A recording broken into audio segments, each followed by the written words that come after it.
Gimana supaya air dapat digali sumur? Setelah digali ternyata airnya di bawah.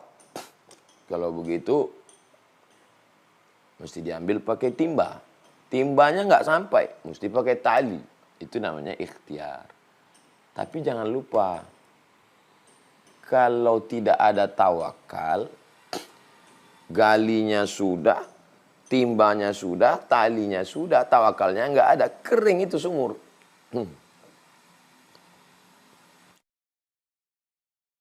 Bismillahirrahmanirrahim. Assalamualaikum warahmatullahi wabarakatuh. Alhamdulillah. Allahumma salli ala Sayyidina Muhammad wa ala ali Sayyidina Muhammad. Allahumma faqihna fid din, dalamkan ilmu agama kami ya Allah.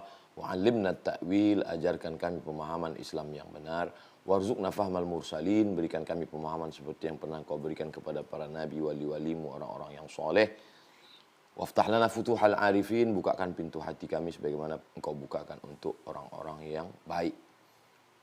Bang Alvin Firdaus beserta seluruh tim yang ada di Pontianak, tim yang ada di Riau, Bapak Ibu, Abang, Kakak, Adik, Sahabat Hijrah bersama Ustadz Abdul Somad yang dimuliakan Allah Subhanahu wa taala. Tema kita pada pertemuan ini sebab rezeki seret. Macet, sulit, payah, sempit. Pertemuan sebelumnya kita sudah bahas itu rezeki, bahwa rezeki tidak hanya harta, tidak hanya duit, tapi juga semua kebaikan adalah rezeki. Jadi yang masuk di sini, kenapa kebaikan-kebaikan itu sulit mampir ke kita? Apa penyebabnya? Ini yang akan kita bahas ke depan. Yang pertama adalah manusia itu sendiri yang merubah rezekinya. Surat Al-Anfal ayat 53. Dzalika bi anna Allah lam yakum mughayyiran ni'matan an'amaha 'ala qaumin. Allah tidak merubah nikmat yang sudah Dia tetapkan terhadap sekelompok orang, hatta yughayyiru ma bi anfusihim. Mereka lah yang merubah nikmat itu. Sudah ditetapkan Allah untuk si hamba itu 300 ml. Ini untuk kamu 300. Tapi karena perbuatannya dirubah Allah. Kamu nggak layak dapat 300. Kamu cuma dapat 100. Dicabut Allah. Kenapa? Karena perbuatan manusia. Dzalika bi anna Allah lam yakum mughayyiran ni'matan an'amaha 'ala qaumin hatta yughayyiru ma bi anfusihim. Mereka sendiri yang merubah nikmat Allah Subhanahu wa taala. Jadi jangan katakan Allah kejam, Allah tega. Ya kita sendiri yang membuat nikmat Allah itu menjadi berubah, berkurang. Karena perbuatan kita tidak sesuai dengan perintah Allah Subhanahu wa taala. Sama seperti dosen ngomong gini. Insya Allah lokal ini nggak ada yang nilai B. Insya Allah lokal ini nggak ada nilai C. Saya janji nggak ada C. Dengan syarat datang sebelum saya duduk tepat waktu, makalah setiap presentasi siap, nggak ada alasan mesin fotokopi rusak, tiba-tiba file kena virus, tiba-tiba mati lampu, fotokopi, ada aja alasan. Kalau terjadi seperti ini, awas. Tiba-tiba pas keluar nilai C. Terus komplain mahasiswa.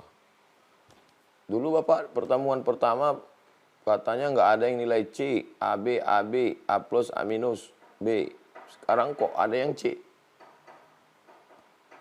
Coba kamu pikir lagi. Siapa yang membuat nilai ini C? Ya Bapak. Iya, memang Bapak yang ngasih nilai C. Tapi kenapa nilai itu jadi C? Datang lambat. Presentasi disuruh buat PowerPoint, nggak ada. Diminta makalah, nggak ada. Katanya sibuk, organisasi, rapat, unjuk rasa. Jadi, lam yakum mughayyiran ni'matan an'amaha 'ala qaumin. Allah tidak merubah. Hatta yughayyiru ma bi anfusihim. Mereka sendiri yang merubah karena perbuatan-perbuatan mereka itu. Ini yang pertama. Yang kedua, kenapa nikmat itu dicabut Allah Subhanahu wa taala? Karena kurangnya rasa tawakal. Enggak ada lagi tawakal dalam hati manusia ini.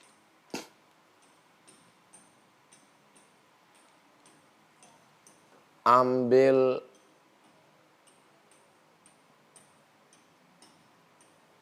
timba, beli tali untuk mengambil air. Gimana supaya air dapat? Digali sumur. Setelah digali ternyata airnya dibawa.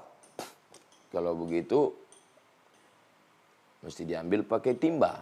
Timbanya nggak sampai, mesti pakai tali. Itu namanya ikhtiar. Tapi jangan lupa, kalau tidak ada tawakal, galinya sudah, timbanya sudah, talinya sudah, tawakalnya nggak ada, kering itu sumur. Tapi kalau sudah digali, dibeli timba, dibeli tali, tetap juga masih susah ngambilnya karena nggak bertenaga. Nggak ada yang sulit bagi Allah. Bertawakal, tidur, besok pagi ngelihat airnya sudah naik. Kenapa? Hujan lebat. Naik sama-sama timbanya sekali ke atas, tinggal ceduk aja. Nah itu, jadi begitulah gambaran tawakal. Jadi bukan tawakal itu artinya kok ya udahlah baring-baring aja di rumah, nggak ada usaha, nggak ada ikhtiar. Itu bukan tawakal namanya. Ada sahabat Nabi datang ke Masjid Nabawi, dia nanya ke Nabi, ya Rasulullah, itu hewan tunggangan saya, kuda, unta, bighal, keledai. Aqiluha wa atawakkal am utliquha wa atawakkal. Saya ikat dulu ke tiang korma, lalu saya bertawakal, atau saya lepaskan aja, saya tawakal. Sebetulnya pertanyaan ini nggak perlu ditanyakan ke Nabi. Tapi orang ini mau tahu gimana cara berpikir dalam Islam tentang tawakal ini. Apakah tawakal itu tanpa ikhtiar? Atau tawakal setelah ikhtiar? Nah itu sebenarnya pertanyaannya. Lalu apa jawab Nabi? Iqilha wa tawakkal. Ikatkan dulu, setelah itu baru tawakal. Inilah dalil Ahlus Sunnah wal Jamaah. Berusaha, berikhtiar, al-kasbu, menggerakkan semua potensi yang ada dalam diri, setelah itu baru serahkan pada Allah. Wa ufawwidhu amri ilallah, saya bertawakal kepada Allah. Kalau betul-betul tawakal gimana? Lau tawakkaltum 'alallah haqqa tawakkuli. Kalau kamu benar-benar bertawakal kepada Allah sebenar-benar hakikat tawakal, la razaqakum kama ruziqat tayr. Kamu akan diberi rezeki seperti seekor burung dapat rezeki. Bagaimana seekor burung dapat rezeki? Taghdu khimasan. Waktu terbang dari sarangnya perutnya kosong. Wa taruhu witanan. Pulang ke sarang perut dalam keadaan penuh. Coba perhatikan acara flora dan fauna. Dulu di TVRI ada. Sekarang ada satu channel khusus saya suka ini. Channel yang cerita tentang binatang, hewan aja, Discovery. Suka. Itu orang nyuting itu berbulan-bulan itu untuk dapatkan momen-momen yang ajaib itu. Setelah mereka masuk hutan, keluar hutan, kena hujan, digigit harimau. Barulah dapat video itu, baru kita nikmati nonton. Maka saya suka melihat kehidupan hewan itu. Sarang burung di atas kayu tualang tinggi. Makanan hewannya ada di dalam laut. Terbang ini burung, masuk ke dalam laut. Dia terbang di awan. Makanannya dalam air. Bisa dapat. Jadi Nabi sudah memberikan gambaran itu 14 abad yang lalu. Tapi kalau hadis ini dipahami secara apatis, orang tidak akan mau berusaha. Kalau ditanya, kenapa kamu nggak berusaha?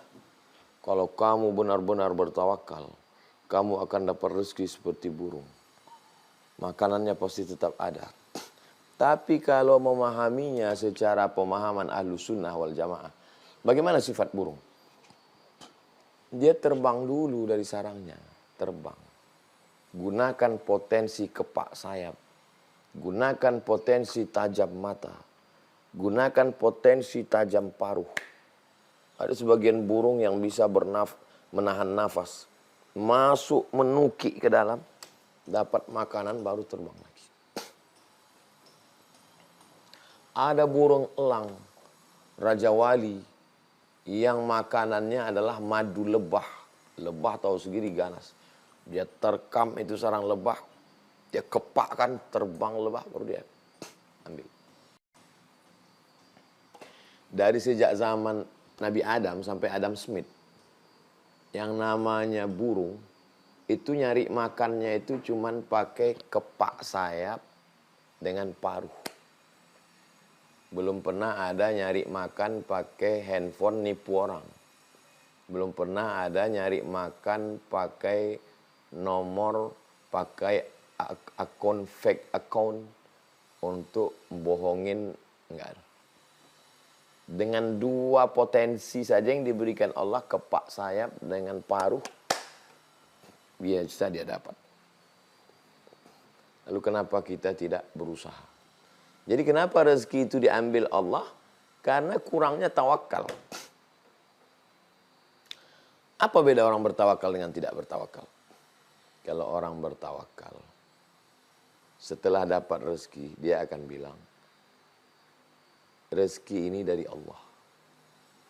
Kalau orang tidak bertawakal, setelah dapat, dia bilang, innama utituhu ala ilmin indi. Seperti ucapan Qarun, saya dapat ini kan karena otak saya, karena manajemen saya, karena kemampuan saya. Innama utituhu ala ilmin indi. Egonya besar. Itu kalau pas lagi untung. Bagaimana kalau pas lagi buntung? Orang bertawakal, dia akan mengatakan rencana Allah lebih indah. Ini rencana saya belum diterima Allah, tapi Allah punya rencana lebih indah untuk saya.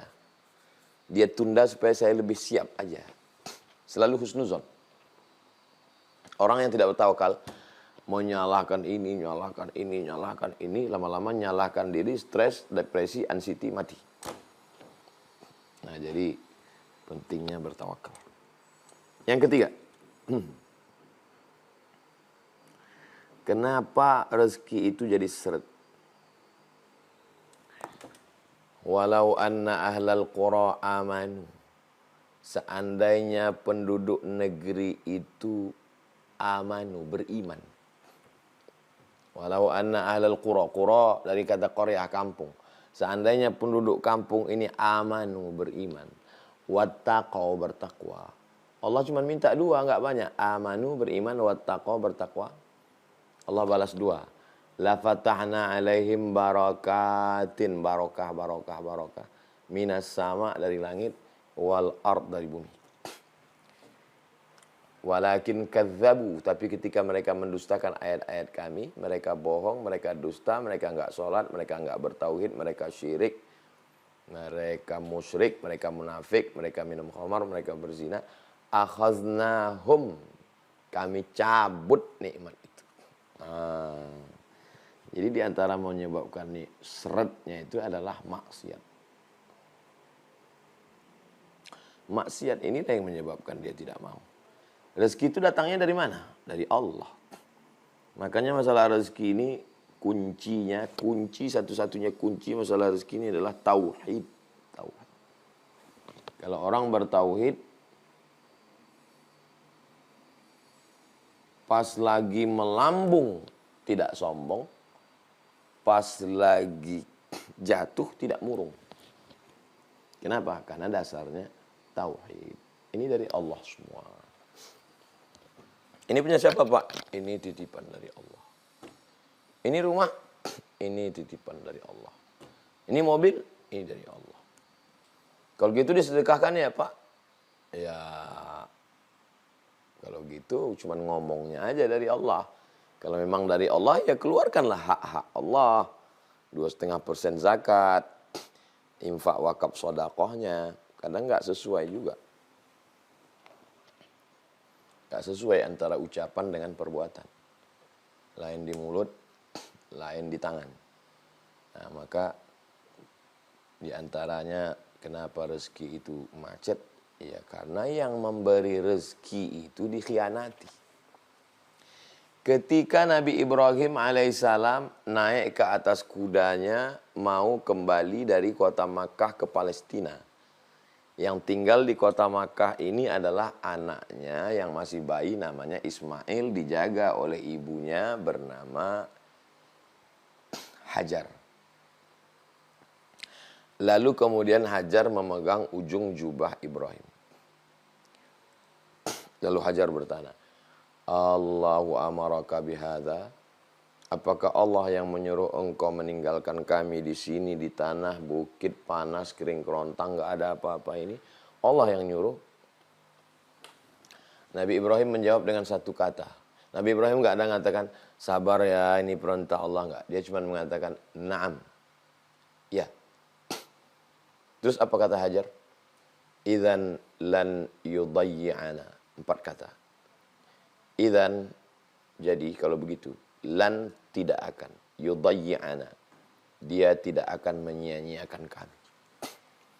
Hai Ibrahim, silakan engkau pergi, karena yang meninggalkan kami ini adalah pencari rezeki. Kamu kan pencari rezeki. Sedangkan yang menemani kami di sini adalah sang pemberi rezeki. Kira-kira kalau suruh pilih, mau bersama pencari atau pemberi? Ya tentu aja kita yang berakal sehat, kita mau bersama pemberi. Ngapain sama pencari? Pencari belum tentu dapat. Mau bersama pemberi kerja atau pencari kerja? Pencari kerja masih ngelamar, bisa dapat, bisa tidak. Pemberi kerja, dia yang punya kerja, dia yang nyuruh orang kerja, dia yang menggaji orang.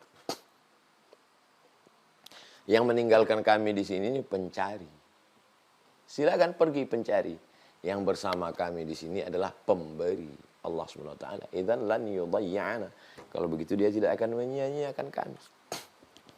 Jadi kuncinya adalah iman, takwa. Percaya Allah ada, percaya malaikat ada, percaya kitab ada, percaya rasul ada, percaya hari kiamat ada, percaya ada takdir baik, takdir buruk. Sudah percaya? Percaya. Kalau sudah percaya ada efeknya. Kalau sudah percaya sama Allah, tidak zina, tidak pacaran, tidak riba, tidak ghibah, tidak namimah, tidak khamar, tidak sabu-sabu. Terus bagaimana kalau orang percaya sama Allah, mabuk-mabuk juga? Bisa jadi munafik, bisa jadi kafir. Munafik itu wa idza laqul ladzina amanu qalu amanna. Kalau ketemu sama orang beriman, kami beriman. Wa idza khalau ila syayatinihim qalu inna ma'akum innama nahnu mustahzi'un. Kalau ketemu sama orang kafir, ya kita satu geng. Terus satu geng sama kafir apa sama beriman? Ya sama kafir. Kemarin ngapain sama orang beriman? Innama nahnu mustahzi'un. Kami ngejek-ngejek mereka aja. Main-main aja. Munafik. Nauzubillah. Jadi coba seimbangkan antara iman, keyakinan, kepercayaan, akidah. Lalu efeknya pada perbuatan. Perbuatannya itu adalah amal soleh, ketakwaan kepada Allah Subhanahu wa ta'ala. Berikutnya yang keempat. Kenapa seret, macet, ribet, jelimet, susah? Man ahaba ayyubasata lahu fi rizqihi, siapa yang mau dilapangkan rezekinya? Siapa yang mau dilapangkan rezekinya? Wa yunsa'alahu fi atharihi, dipanjangkan umurnya. Falyasil rahimahu, maka hendaklah dia menyambung tali silaturahim. Lawan dari kalimat ini, kebalikan dari kalimat ini, siapa yang mau lapang rezekinya, hendaklah bersilaturahim. Berarti kalau tidak bersilaturahim, sempit rezeki. Kalau mau lapang, silaturahim. Kalau rezeki mau lapang, silaturahim. Kalau putus silaturahim, rezeki sempit. Kalau mau lapang, rapatkan silaturahim. Nah, jadi kalau mau lapang rezeki, rapatkan silaturahim. Kalau bisa makan jangan sendiri. Makan pagi, makan lontong di sini, makan lupis, duduk sama kawan-kawan, silaturahim. Ada nanti tuh, mungkin bapak, ibu, abang, kakak, adik merasakan itu. Ada nikmatnya itu kalau udah umur, faktor umur juga. Kalau setelah saya seumur-umur begini, setelah lewat 45, 46, 47 itu. Nikmatnya itu justru kalau kumpul sama kawan-kawan. Nah, yang dulu kita menganggap itu sesuatu yang aneh. Kita menganggap sesuatu yang aneh ngelihat ada orang, ada sahabat sekaligus keluarga saya. Datang naik mobil 24 jam jalan darat. Jalan darat datang hanya untuk duduk ngobrol, bakar ikan, pakai kecap, sambal, ketawa-ketawa, makan, foto-foto, pulang. Ini saya waktu itu aneh, apa ini? Ada acara apa bang? Ya nggak ada, datang aja. Terus ya kita makan ikan, ketawa-ketawa, habis itu pulang. Dalam hati saya, aneh kayak nggak ada kerjaan aja. Sekarang baru saya paham. Ternyata di umur-umur segini 45, 46, 50 itu memang enaknya ngobrol, bertukar cerita, tukar pikiran, silaturahim. Terus yang diobrolin kalau ketika sedang ngumpul itu apa? Jadi manusia ini terbagi pada 3 level. Level VVIP, level VIP, level kelas ekonomi paling bawah. Orang yang paling atas, paling tinggi, kalau dia ngumpul, kongko-kongko, itu yang diobrolin, yang dibicarakan itu adalah ide-ide. Ide-ide ke depan. Jadi kalau saya duduk sama Ustadz Salim Afid lah, beliau tuh ngobrol cerita gimana supaya dakwah ini sampai ke Merapi Merbabu, gimana cara buat pondok gratis, gimana cara menangani dakwah di pedalaman, binaan sekian puluh dusun. Terus setelah dia bicara turun ke bawah, dia naik ke atas. Gimana dakwah ini bisa sampai ke Eropa. Jadi bicara itu ide. Kalau ketemu Ustaz Lukman Pontianak, gimana supaya 600.000 anak yatim, 600.000 penghafal Quran bisa makan gratis. Yang dibicarakan itu ide. Ketemu Habib Muhammad bin Anis gitu juga. Gimana supaya Arema, gimana supaya pemain basket ini bisa ngaji. Jadi yang dibicarakan itu ide. Orang langit itu ngomongnya ide. Nah, orang yang level pertengahan itu selalu membicarakan peristiwa. Tadi ada kereta api tabrakan, tadi di tol ada kecelakaan, tadi saya di jalan ada macet itu.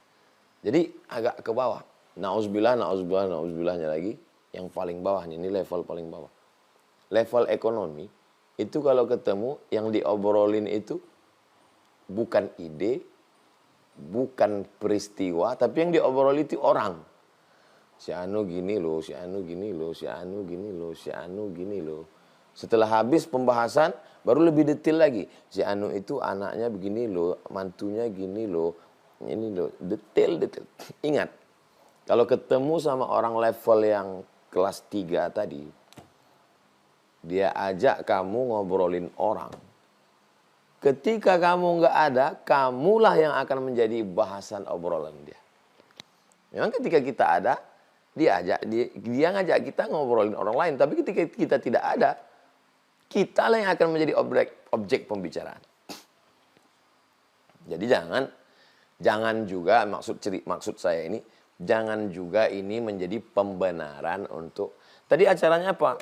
Ini silaturahim kita supaya rezeki kita nggak seret. Padahal isinya cuman apa yang diobrolin. Mau ngobrolin ide-ide, mau ngobrolin peristiwa, atau ngobrolin orang. Kalau ngobrolin orang, say goodbye. Mohon maaf ya, saya kebetulan ada janji. Kalau perlu suruh istri nelpon. Aduh, istri nelpon suruh pulang. Sebentar ya, pulang dulu. Alah nggak jantan, di luar macan, di rumah kucing. Terserah lah mau kucing, mau Hello Kitty, yang penting pulang dulu. Yang terakhir, yang kelima. Kenapa rezeki itu seret? Qillatus sa'i. kurang usaha, kurang ikhtiar. Coba perhatikan doa keluar masjid dengan doa masuk masjid. Doa masuk masjid, Allahumma ftahli abwaaba rahmatik. Bukakan aku pintu rahmat. Bukakan aku pintu rahmat. Kenapa waktu doa masuk masjid minta buka pintu rahmat?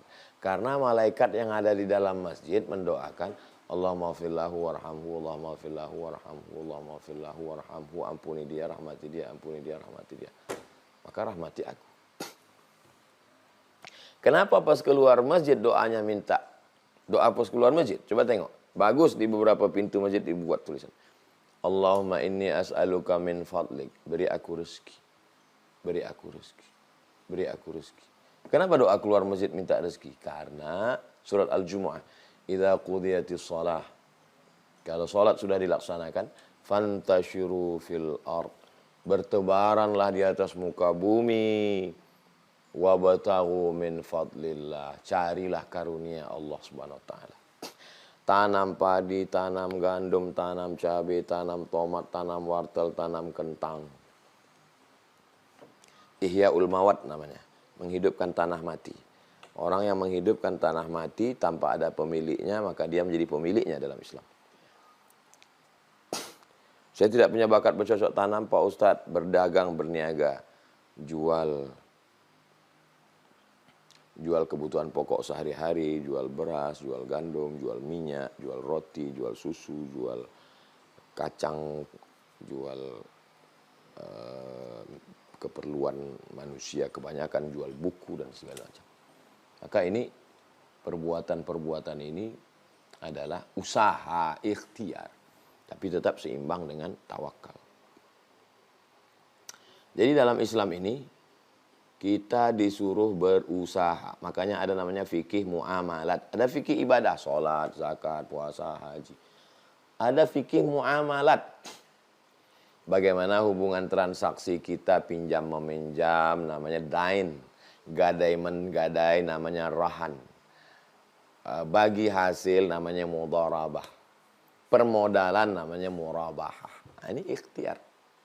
Mohon maaf Pak Haji kelihatannya uangnya banyak ini, tapi tidak punya tenaga, kemampuan juga kurang. Iya betul, saya alhamdulillah tenaga ada, mampu, cuman uang nggak ada Pak Haji. Oh kalau gitu kita kolaborasi, kolaps. Oke, saya ngelola ya, berapa kita bagi hasil? Bagi hasilnya, gimana kalau 50-50? Oh kalau 50-50 nggak bisa. Kalau bisa ya saya 60 kata Pak Haji. Kamu anak muda yang melaksanakan 40. Oke, deal. Nah, nanti begitu dapat untung 1 miliar, Pak Haji dapat 600. Dia yang punya tanah. Jadi ini ikhtiar. Bedanya dulu, tokoh-tokoh agama dulu itu, dia hanya di saumah, tempel. Dibangun satu tempat, nggak keluar, makanannya diantar, minumannya diantar, pakaiannya diantar, pakaian kotor dicucikan, nggak keluar-keluar, beribadah aja. Ketika Islam datang nggak ada, yang begini-gini nggak ada dalam Islam. Coba sebutkan sahabat Nabi yang beribadah aja nggak cari makan, nggak ada. Makanya Nabi itu inspeksi masuk ke pasar. Nabi masuk ke pasar, memasukkan tangannya ke dalam jualan barang dagangan. Ini kok ada gandum yang basah ditutupi dengan gandum kering. Nabi marah, man ghasyana falaysa minna. Pada masa pemerintahan Umar bin Khattab, diangkat wilayah Hisbah Satpol PP, polisi pasar untuk memeriksa. Siapa yang belum belajar fikih muamalat, fikih jual beli, nggak boleh masuk pasar. Karena nanti akan terjadi percekcokan, yang satu ngerti, yang satu nggak paham. Ayat Quran cerita tentang sukatan, takaran, belum pakai timbangan, pakai sukatan, disukat, ditakar. Wailul lil mutaffifin, celaka orang yang curang dalam timbangan. Alladzina idza iktalu 'alan nasi yastawfun. Kalau dia jadi pembeli, dia maunya penuh, jujur. Wa idza kaluhum aw wazanuhum yukhsirun. Tapi kalau dia yang nimbang, dia orangnya curang. Apa ini? Ya ini usaha. Karena kalau tidak ada usaha, disitulah letak amal, disitulah letak ibadah. Jadi ibadah dalam Islam bukan cuma baca Quran, zikir, sholat sunat, istighfar, tapi juga berusaha cari rezeki yang halal itu juga adalah ibadah. Tapi jangan karena sibuk dagang lantas tidak ibadah madho, nggak sholat, nggak puasa. Pas ditanya, kenapa kamu nggak pola sholat? Sholat juga ibadah, jaga toko ini juga ibadah. Ini nggak benar. Tetap jaga toko. Pas masuk azan, ya suaminya sholat, istrinya jaga dulu. Istri perempuan kan nggak wajib sholat berjamaah ke masjid. Nanti setelah suaminya pulang, istrinya sholat. Begitulah Islam. At-tajir pedagang, as-saduq yang jujur, al-amin amanah, ma'an nabiyyin. Kalau dia mati dia akan bersama dengan para nabi was-siddiqin, orang yang benar, was-syuhada, mati syahid, was-salihin, dan orang-orang yang soleh. Mudah-mudahan kita termasuk orang yang dilapangkan Allah rezekinya karena sudah mengamalkan tuntunan dari Allah, dari Rasulullah SAW. Demikian Bang Alvin Firdaus beserta seluruh tim yang ada di Pontianak, yang ada di Riau, Bapak, Ibu, Abang, Kakak, Adik, jamaah sahabat hijrah bersama Ustaz Abdul Somad. Kita tidak pernah berpisah karena kita selalu bersama dalam doa. Subhanakallahumma wa bihamdika asyhadu an la ilaha illa anta astaghfiruka wa atubu ilaik. Wassalamualaikum warahmatullahi wabarakatuh.